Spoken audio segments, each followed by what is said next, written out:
Já vás tu zdravím u druhého dílu z naší přes 100 dílů jako série, bych řekl, na review postav z Bravka. Dneska tady máme Nitu, jakoby druhou základní postavu. Build ostatně vidíte tady, tady stonovací Star Powerka, Shield Damage, Star Powerka Gadgeta, Star Powerka Hyper Bear, prostě rychlejší to, rychlejší, můžu, tak, převelice, tady vidíte prostě, že nám poladění, ale věci, to sem. Tak, ukážeme si vlastně ve hře, jak mi to funguje, tady teď mám to jako zápas s kamerou, no každopádně, je tady poměrně simple postava, jako vaši ultimátku, tak spavnete medvídka, medvídek sám chodí, medvídek sám stří, jako prostě do animáků vlastně dělá, nothing too jako complicated, tak máte poměrně dost životů, splash damage, poměrně low damage a útok. Rikoušek. Trefíš mě. Počkej, já ho zabiju. tak ty dostaneš od šelky, výborně. OK, tak ta se rozpadla, nice. A máme načteného medvídka, za chvíli si předvedeme, co dělá. Tak zatím poměrně jednoduchá hra a já prostě, vidíte, nevidíme se jen v tom křoví. Hodím tam Méďu. Méďa jde. Nebo v slonu, a to asi jedno. Tak, tu je Dynamite. On střelí prostě, on je vážně střelí.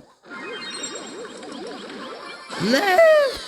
Tak tady vidíte názornou ukázku, jak se prostě nechat zabít od Dynamika.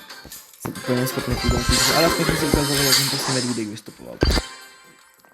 Jdeme dál, takže jakožto Nita, vy jste poměrně strong, ne, no úplně strong nejste ve 3v3. Jste poměrně dobrá postava, 3v3 máte splash damage. Relativně solidní poškození tarhy. Docela dobrý burst máte. Jako nothing too crazy, nothing too bad, je to přece jenom jedna z těch základních postav, ale hej, myslím si, že je komplexnější teda než Shelina, jako co se týče skillu, tak mám vyšší skill ceiling, nebo jak se tomu říká, že byla první hra jako nebyla úplně špatná. Teď tady máme Shelinku, tak, no, mě prostě rašne, to jako ne. A tohle zase byla ukázka, jak mi to nehrát, protože prostě já jsem rašnu Shelinu. A on mě jako ustřílel prostě, já jsem ji měl hrát z close, co? No to jsem teda měl, takže tady vidíte prostě, že no tady vlastně trolem jako, nebo já už to nestínám asi jako, takže tak no, ale přece jenom už není úplně jako brzo, ale večer. Každopádně bedničku máme, a jako bed ničíte velmi pomalu, takých 5 hitů tam na to máte. Doufám, že tady nepotkám Shelinu, protože to by bylo extra nemilé, ale když budu takhle, tak asi dobré.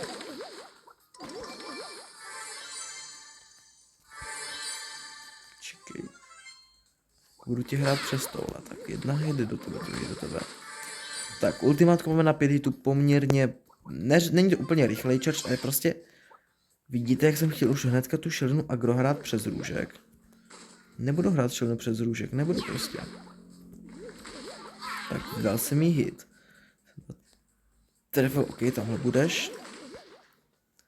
Já nechci hrát za tím křovím, já fakt moc nechci hrát za tím křovím. Because kdokoliv by se tam objevil, tak by mohl hrát dost přežitržku. Tak, bednička. Co to je jako zkoušíš, vole? Super, dole máš kamarádku, výborně, tak. To vypadá patřičně méně nebezpečně, tady to člověk nevypadá jako, že by měl nějaký jako extra velký IQ. Ale má ultimátku.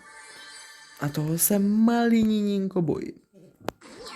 Přece jenom už odšlený přes ultimátku. OK, tak hodíme Méďu.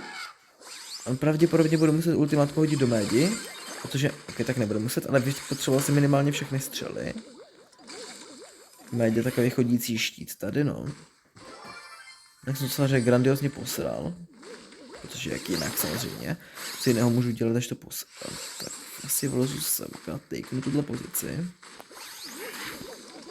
Pozice je mimořádně dobrá.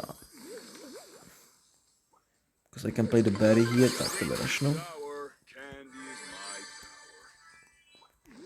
Já nechci toho medvěda házet pozdě, já ho nechci házet za mě brzo, ale... Tak jsi tamhle, vole. Tak, co se smáhneš, jo? Stun medvěd? medvěd mě ochrání a neochrání mě dost dlouho, ale ten stůl na tu šilnu byl hezký přes gadgetu. Ať to je konzistentní, dáme ještě jednu. Tak. Jako vidíte, takhle se prostě Nita, víte co, prostě zabil jsem se tam Barryho vlastně, žádný extra problém, hodil se tam medvídko, jako nic extra. Hele, problém mám proti Assassinu, mám velký problém, because burst damage. Prostě nemám rychlej damage output. Tak, proběhneme tady k šovíč. Jo, to slyšíme to tam Barley. Do pí! O. Tak. Tahle nebyla ta hra. To já nevím proč, co jsem tam jako vyváděl. A každopádně, co se týče ještě jako nějak Nity, tak jako určitě jsou lepší postavy než Nita hrát, protože Nita je vlastně damage control, takový control damage dealer, no. To damage controller, takzvaný, because máte poměrně malou area control, ale nějakou máte, dokážete s tím medvědem kontrolovat. Ale zároveň nemáte dost area control na kontrolera a zase nemáte dost damage nabít, no to abyste byli plnohodnotný damage dealer, takže tak, no. No já si pro ty dva powery nepůjdu, jako vole. Nejsem tak blbej, vole. Víte co, jsem tak blbej. Si pro něj, vole. Jsem blbej, vole, jdu si pro mě. Jsem méďa, vole. Čo dopí, ale tak ty vole, tak to byla ultimátka století tohleto, ale. No tak tohleto, vole. Ještě posral. Tak. To jako, co tam bylo, fakt nevím. OK, tak. Média nám udělal aspoň něco. Lepší něco než nic. A tamhle máme druhou Nitu. To by mohl být jako zajímavý souboj. Nita se chce točit, my se točit nebudeme, protože my nejsme úplný močkincové. 1, 2, 3. Spavneme si medvídka a medvídek nám najde šelinku.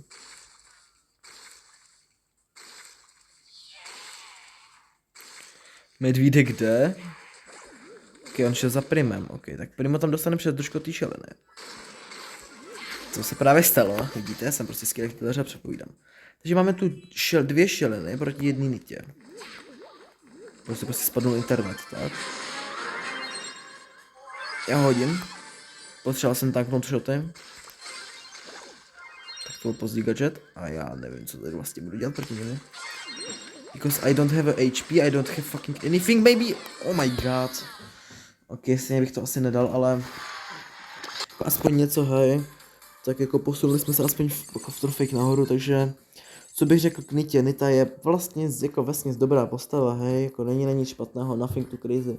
Co dal bych jí solidní hodnocení 6,5 z 10 za mě, je to o něco horší než šelina do solo showdownu, o něco lepší do 3 metrojek, jako záleží. A tentokrát to krásně šlo na 8 minut. A v příštím díle se můžeme podívat na, teď neotrávuj prostě. V příštím díle se může podívat třeba na hele, viděl bych to na El Primáka. Jo, viděl bych to na El Primáka. Tak zatím, adios amigos, čus.